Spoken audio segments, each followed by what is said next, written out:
আমার ভাইরা, বন্ধুরা, বাবারা, ঈদের দিন মদিনার গড়ে গড়ে উৎসব। একমাত্র মদিনার একটা গড়, যেই গড়টা মা ফাতেমার গড়, ওই গড়ের মধ্যে উৎসব নাই, কোনো আনন্দ নাই। মদিনার প্রত্যেক গড়ে গড়ে নানান রকমের খাবার তৈয়ার হচ্ছে, সবাই নতুন নতুন পোশাক পরিধান করে আছে। শুধু হযরতে ফাতেমা রাদিয়াল্লাহু তাআলা আনহার ঘরের মধ্যে কোনো উৎসব নাই। ঈদের দিন ফজরের নামাজ পড়ার জন্য আলী রাদিয়াল্লাহু তাআলা আনহু ঘর থেকে বের হয়ে গেলেন। ইমাম হাসান হুসাইন ঈদের দিন ঘরের বাইরে খেলা করে, মা ফাতেমা আটা ভেঙ্গে রুটির জন্য খাম্বিরা করতেছে। এমন সময় ছোট্ট কয়েকজন বালক নতুন পোশাক পরিধান করে ইমাম হাসান হুসাইনের কাছে এসে কয়, ও ইমাম হাসান হুসাইন, আজকে তো ঈদের দিন, এইটা কি জামা পরিধান করেছো দুই ভাই? ইমাম হাসান হুসাইন রাদিয়াল্লাহু তাআলা আনহুমা দুই ভাই এখন ওই রকম বুঝির বয়স হয় নাই। ও হাসান হুসাইন, কি জামা তোমরা পরিধান করেছো? আজকে তো ঈদের দিন, ঈদের দিনে সবাই তো নতুন পোশাক পরে, মদিনার সমস্ত বাচ্চাগুলিও নতুন পোশাক পরেছে। ও হাসান হুসাইন, তোমরা এই পুরাতন পোশাক অন্যদিন যা পরতা আজকেও তো তা পরেছ, এবং সমস্ত ঘরের মধ্যে নতুন নতুন বালক সুস্বাদু জাতীয় খাবার রান্না করা হয়েছে। ইমাম হাসান হুসাইনকে এই কথা বলার পরে দুই ভাই যায়া বাবার হালত যে একেবারে খারাপ, এই বিষয়ে তাদের এখনো জ্ঞান হয় নাই। বাবা এক বেলা খেলে দুই বেলা না খেয়ে থাকে, এই জ্ঞানটা তাদের মাথা মরকে এখনো প্রবেশ করে নাই। ইমাম হাসান হুসাইন রাদিয়াল্লাহু তাআলা আনহুমা দুই ভাই যায়া বললেন, মা, ঘরের মধ্যে শুধু তিনার আম্মা জানিয়েছিলেন, তিনাদের আব্বা জান গিয়েছেন ফজরের নামাজ পড়ার জন্য।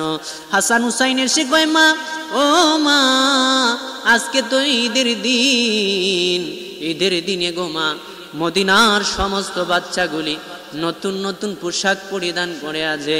মা গো, আমাদের পোশাক কোথায়? আমাদের কি পোশাক দিবে না? আমাদেরকে কি পোশাক বানিয়ে দিবেন না?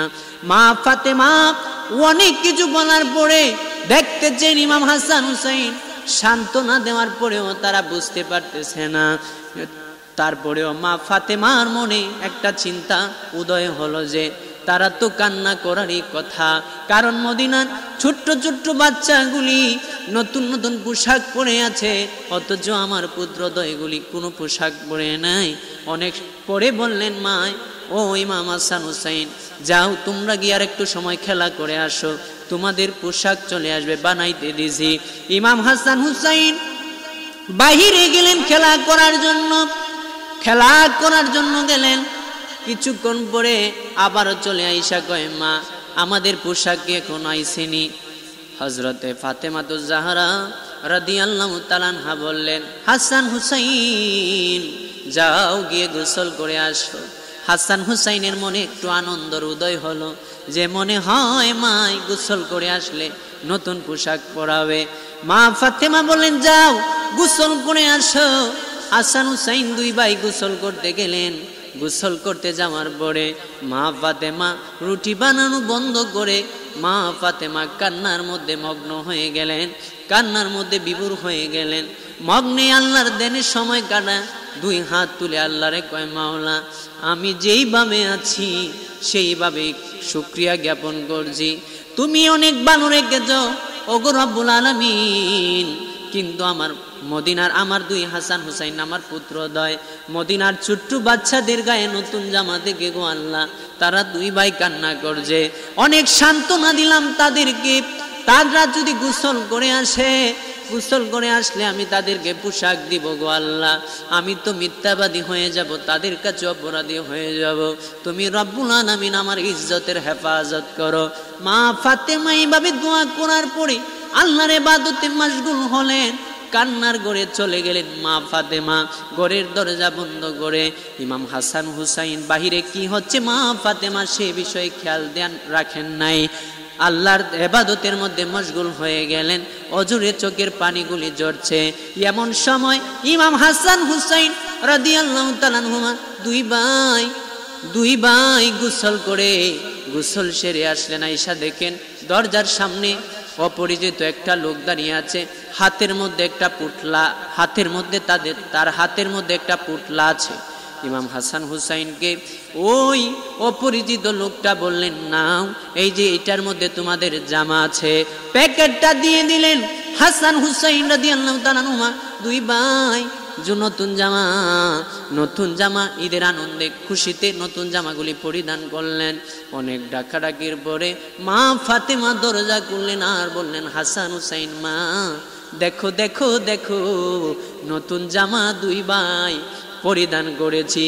ও মা, এমন জামা বানায় দিলা গো মা, এত সুগন্ধি আসতেছে গো মা জামা মুবারক থেকে। এইরকম জামা মদিনার কোনো বাচ্চারা পরে নাই, তাদের থেকে সুন্দর জামা তুমি আমাদেরকে দিয়েছো। মায়ের গলার মধ্যে জড়ায়া দইরা দুই ভাই চুমু খাইলেন। মা ফাতেমা বললেন, কাকে দিয়েছে তোমাদেরকে এই জামা, কার কাছে পেয়েছ?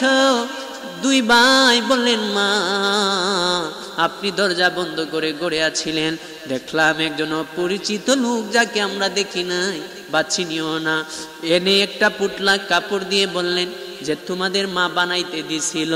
মা ফাতেমার জন্য, আমা ফাতেমার সন্তানদের জন্য, জান্নাতের যুবক সর্দারদের জন্য আমার আল্লাহ জিব্রাইলকে বললেন, ও জিব্রাইল যাও যাও যাও, আমার বন্ধুর নাতি দয়গুলি কান্না করছে রে, মদিনার ঘরে ঘরে আনন্দের উৎসব, জিব্রাইল রে যাও যাও যাও যাও যাও, জান্নাত থেকে সুগন্ধি জাতীয় একেবারে সুন্দর সুন্দর কাপড়গুলি নিয়ে যাও আমার জান্নাতের যুবকদেরকে পরিয়ে দেওয়ার জন্য। ও জিব্রাইল যাও, তুমি জান্নাত থেকে সুন্দর দুইটা পোশাক নিয়ে যাও হাসান হুসাইনের জন্য। এই জন্য হযরতে জিব্রাইল আলাইহিস সালাম জান্নাত থেকে হাসান হুসাইনের জন্য পোশাক নিয়ে আসেন। মা ফাতেমা তিনি দোয়া করেছিলেন, আল্লাহ আমার ইজ্জতের হেফাজত করো, আমার সন্তানদেরকে তুমি শান্ত করো। সেই জন্য আমার আল্লাহ নতুন পোশাক পাঠিয়ে দিলেন জান্নাত থেকে। এই জন্য মা ফাতেমার শুকরিয়া দান সেজদায় আল্লাহর কদমের মধ্যে সেজদায় অবনত হলেন। ও রব্বুল আলামিন, আমি তুচ্ছ মানুষ, আমার ইজ্জতের হেফাজত করেছো গো রব্বুল আলামিন, তুমি মহান মহান মহান আল্লাহর প্রশংসায় মগ্ন হয়ে গেলেন। আব্বা জান আমার, বাবা জান আমার, বিপদে ধৈর্য ধারণ করলে আল্লাহর প্রেমে নিজের মাশগুল রাখলে আমার আল্লাহ বড় বড় পুরস্কৃত তার বান্দাদেরকে পুরস্কার প্রদান করেন, দামি দামি জিনিস যা পৃথিবীর মধ্যে নাই। এই জন্য বাবা দুনিয়ার প্রেমে মইজ না, দুনিয়ার প্রেমে বিলীন কইরো না, আল্লাহর প্রেমে বিলীন হয়ে যাও।